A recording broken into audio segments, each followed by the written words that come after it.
C'est arrivé en Tunisie, elle part chez le dentiste pour se faire retirer une dent de sagesse, mais elle perd l'usage de ses deux jambes, voici ce qu'il s'est passé. Elle s'appelle Cyrine, elle est âgée d'une vingtaine d'années, elle habite avec ses parents et ses frères et sœurs. Au moment des faits, elle est hôtesse de l'air. Un jour, Cyrine, elle a une grosse douleur au niveau d'une dent, et pire que ça, elle a même carrément une carie, un abcès dentaire, donc elle décide d'aller voir un dentiste. Elle se rend donc chez le dentiste que son médecin lui a conseillé, donc elle ne connaissait pas du tout ce dentiste.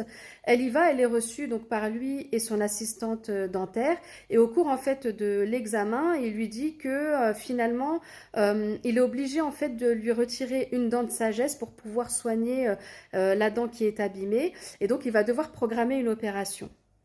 Cyrine, elle accepte et quand elle arrive chez elle, donc elle raconte à sa mère l'examen, enfin le rendez-vous médical, et elle attend avec impatience en fait la date de rendez-vous. Et le jour J, donc elle se prépare pour aller à l'opération. Et sa mère, elle a comme un mauvais pressentiment. Elle lui dit à sa fille de pas y aller. Elle lui dit, écoute, ta dent de sagesse, elle va très bien, elle est saine, je vois pas pourquoi il veut te la retirer. Je te conseille pas d'y aller, annule le rendez-vous. Mais Céline, elle croit le dentiste. Elle se dit, bon, finalement, si il me conseille de retirer cette dent de sagesse, c'est que voilà, il sait de quoi il parle. S'il a besoin de ça pour soigner la dent abîmée, bon ben, j'y vais quoi. Enfin, elle met pas en doute un peu sa parole et donc elle y va. Elle est assez confiante, donc elle refuse en fait d'annuler le rendez-vous et elle se rend à l'opération. Quand elle arrive au cabinet dentaire, donc c'est toujours donc le dentiste et la même assistante dentaire qui est là. Et donc là, elle s'allonge et l'assistante dentaire, en fait, pour lui écarter les joues, eh bien, elle utilise une cuillère. Elle n'utilise pas l'outil nécessaire pour ça. Elle va tellement tirer les joues d'une part et d'autre, mais très très très fort, que la patiente va se mettre à pleurer. Elle va avoir très mal et elle va avoir des larmes qui vont se mettre à couler sur ses joues. Et elle racontera en fait que ni le médecin ni l'assistante vont tenir compte en fait de sa douleur et ils vont tout simplement continuer. Et Céline, elle sent aussi quelque chose de très bizarre qui se passe en fait dans sa bouche. C'est que le dentiste, il est en train de creuser, il n'est pas en train de retirer la fameuse dent de sagesse. Elle comprend pas pourquoi il creuse au niveau de sa mâchoire. Et pire que ça, il lui a percé en fait le nez et il a touché les sinus. Et c'est à la suite de cette grave erreur médicale que Céline va avoir de gros problèmes neurologiques. D'ailleurs, à la suite de cet examen, enfin de cette opération, elle sort du cabinet dentaire et elle est même tombée dans les escaliers tellement elle n'arrivait plus à tenir vraiment sur ses jambes. Elle avait les jambes qui tremblaient. Donc elle s'est un peu blessée dans les escaliers. Et elle raconte que ça fait 1 an et demi en fait qu'elle est allongée dans son lit, elle ne bouge plus, elle sort plus de chez elle, elle a dû abandonner son travail parce qu'elle n'était plus dans la capacité d'aller travailler.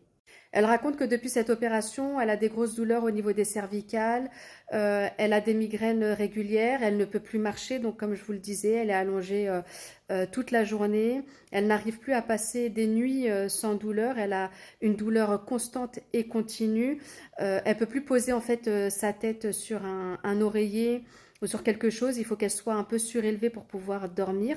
Et encore, même comme ça, elle a des grosses douleurs, elle peut plus rester donc debout.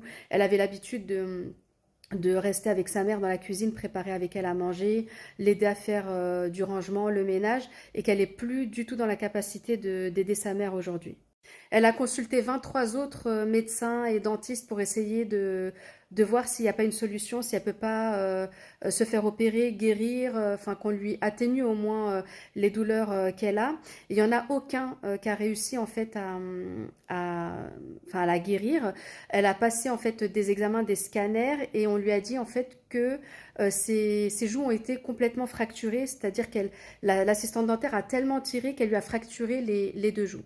Elle explique qu'elle ne peut même plus faire des gestes basiques comme tourner la tête de droite à gauche sans avoir de grosses douleurs.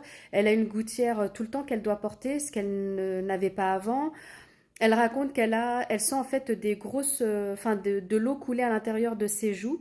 Elle sait pas l'expliquer, elle sait pas ce que c'est, d'où ça vient, mais elle sent en fait d'énormes quantités d'eau en fait couler à l'intérieur de ses joues et c'est ce qui rend son visage complètement tuméfié quand elle se réveille le matin.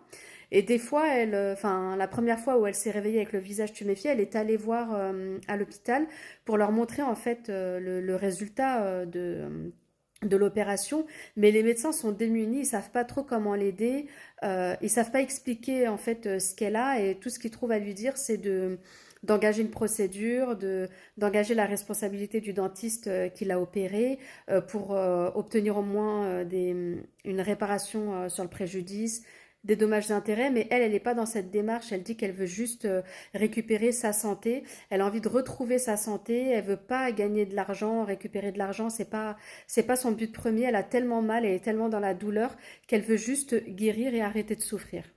Elle et sa mère ont donc fait appel à une émission de télé tunisienne très connue pour essayer de voir si un médecin, un dentiste ne pourrait pas enfin la guérir, si elle pouvait pas trouver en fait même des médecins étrangers chez qui elle pourrait se faire opérer.